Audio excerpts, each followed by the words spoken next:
حضرت شاہ فرید الدین صاحب عطار صرف وہ صوفی نہیں، وہ صوفیاء کا تعارف کرانے والے، ان کی تذکرۃ الاولیاء ہمیں صوفیاء کے دروازوں تک لے جاتی ہے۔ شاہ فرید الدین عطار فرماتے ہیں میں توبہ کرنے سے پہلے بہت بڑا عطار تھا، عطر کا کاروبار کرتا تھا۔ عطر کا کاروبار بڑا مہنگا کاروبار ہے، ایک تو وہ ہے نا جو غریب لوگ خوشبو لگاتے ہیں، اور ایک بڑا اونچا چلا جاتا ہے، یہ باقاعدہ خرچہ ہے، یہ باقاعدہ خرچہ ہے۔ عرب شریف میں اللہ تعالی ہم سب کو موقع عطا فرمائے تو جہاں سنار کی دکان ہوتی ہے نا، اس کے ساتھ خوشبو والی دکان ہوتی، یعنی جتنا کرایہ وہ دیتا ہے اتنا یہ دیتا ہے، اتنا مہنگا کام ہے۔ فرماتا ہے بڑی مہنگی مہنگی بوتلیں خوشبو کی میں نے سجائی ہوئی، اور بڑا بہترین میں بھی آفس بنا کے ٹیبل بنا کے سجا کے بیٹھا کرتا تھا، اور میری بھی ایک دنیا تھی، مال آ رہا ہے جا رہا ہے، اور جناب پیسے آ رہے ہیں جا رہے ہیں، ایک پوری کائنات تھی، دنیا تھی، چل رہا تھا نظام۔ اچانک اللہ کو منظور ہوا کہ میرا رجوع رب کی طرف ہو۔ وہ جب یہ بہت سارے لوگ کہتے ہیں میں نے محنت کی تو میں نے فلاں کیا، نہیں نہیں، محنت بڑی تھوڑی سی ہوتی ہے، رب خود ہی سارے اسباب پیدا کرتا ہے۔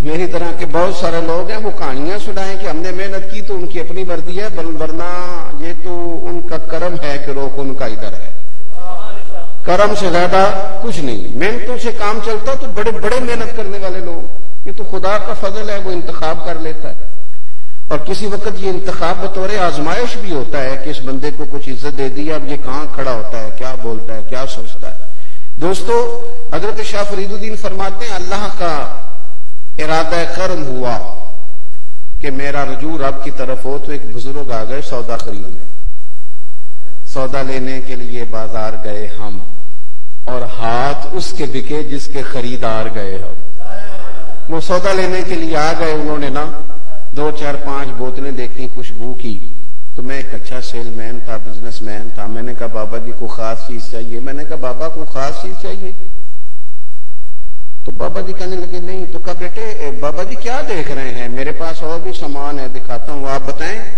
تو بزرگ فرمانے لگے پتر میں تو یہ دیکھ رہا ہوں کہ تیری جان بڑی مشکل سے نکلے گی۔ میں نے کہا جی اس کی کیا وجہ ہے جی؟ کہنے لگے پتر تو نے مال ہی بڑا جمع کیا ہوا ہے، مرنے لگے گا کبھی یہ والی شیشی یاد آئے گی، کبھی یہ والی یاد آئے گی، کبھی وہ والی، سادہ نہ کر لیں، کبھی لاہور والا پلاٹ، کبھی اسلام آباد والا، کبھی کراچی والا، کبھی کوئی، کبھی وہ حبیب بینک والا اکاؤنٹ یاد آئے گا، کبھی یو بی اے۔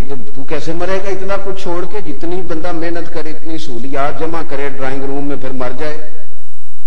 اسی لیے تو میرے بھائی لوگوں کا مسجد میں دل نہیں لگتا، انہوں نے اپنے حجرے میں اتنا کچھ جمع کر لیا گھر کے اندر کہ وہ کیسے چھوڑ کے جائیں؟ وہ تو بھاگتے ہیں، دوبارہ دوڑتے ہیں گھروں کے اندر۔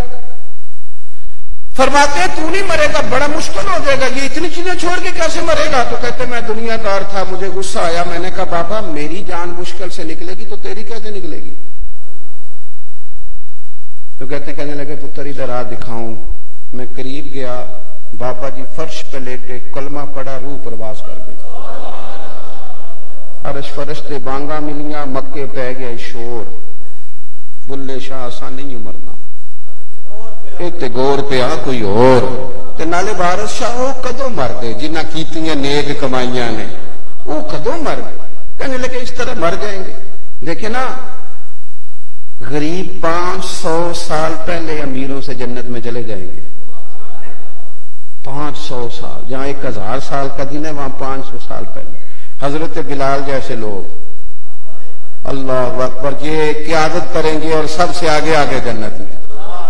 اور بھائیوں نظریاتی بنے، ہمارے بزرگوں نے ہمیں اللہ سے جوڑا ہے، جڑ جائیں رب رسول سے۔ یہ نہ اتنا زیادہ الجھاؤ دنیا داری کی سیاستیں، چکر، کہانیاں، سٹوریاں، آنے جانے، معاملات، اتنا نہیں۔ جتنا دنیا کو منانے کے لیے نکلتے ہو نا، اتنا 20 منٹ کبھی مسلح پہ بیٹھو نا تو رب تو راضی ہو جائے تو لوگوں کے دلوں میں محبت پیدا کر دیا کرتا ہے، اللہ راضی ہو جائے۔ اپنی طبیعت نظریاتی بنائیں، سوچیں نظریاتی، ذہن بنائیں کہ جو میرے نصیب کا ہے وہ کہیں اور نہیں جائے گا، وہ میرے گھر آئے گا، کوئی چھین کے لے جا سکتا۔ ذہن بنائیں کہ ہم نے سارا کچھ یہی نہیں کرنا، ہمارے لیے ہمارے رب نے جنت میں بڑے بڑے مکانات تیار کیے، بڑے بڑے، اور حضور نے پتہ کیا فرمایا، پنجابی چاقیدہ تو کدی سوچیا بھی نہیں ہوگا، کہتے ہیں نا تو سوچا بھی حضور کیا فرماتے ہیں، بخاری مسلم ہے، فرمایا رب نے تمہارے لیے جنت میں وہ نعمتیں تیار کی نہ کسی آنکھ نے دیکھی، نہ کسی کان نے سنی، نہ تمہارے دل پر کبھی خیال ہی گزرا ہوگا، رب وہ شانیں تمہیں جنت میں عطا کرے گا، من چاہی مراد